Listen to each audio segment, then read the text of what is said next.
In the first example, we're supposed to combine the like terms first. I have 6y and 5y. 6y plus 5y is equal 11y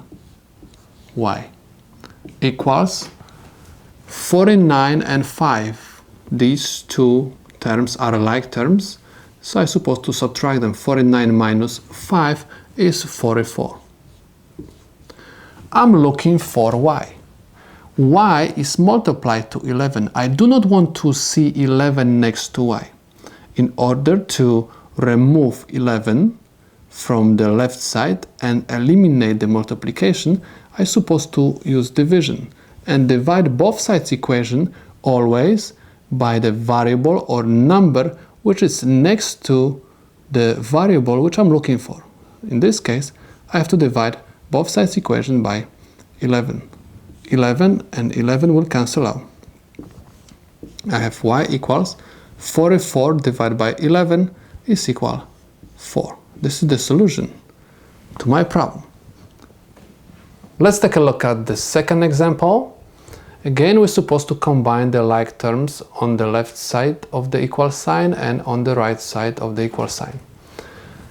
On the left side, we have 4y minus 3y plus 2y. Anytime you want to combine these like terms, you're supposed to perform the operations from left to right.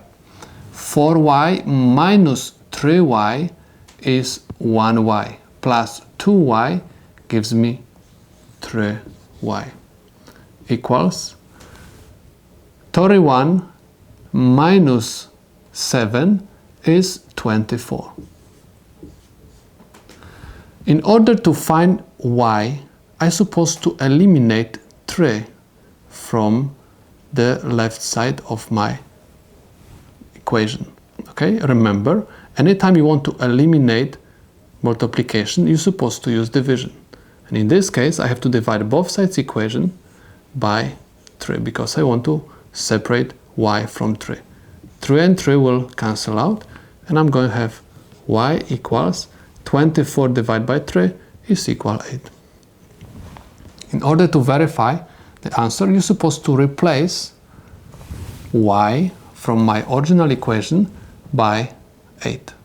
So I'm going to have 4 times 8 minus 3 times 8 plus 2 times 8 equals 31 minus 7.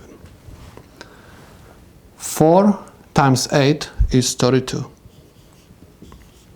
minus 3 times 8 is 24 plus 2 times 8 is 16 equals 31 minus 7 is 24. Okay, I have 32 minus 24 is equal 8. 8 plus 16 is equal 24. 24 is equal 24. Left side of my equation is equal to the right side of my equation. That's why y equals 8 is the solution to my problem.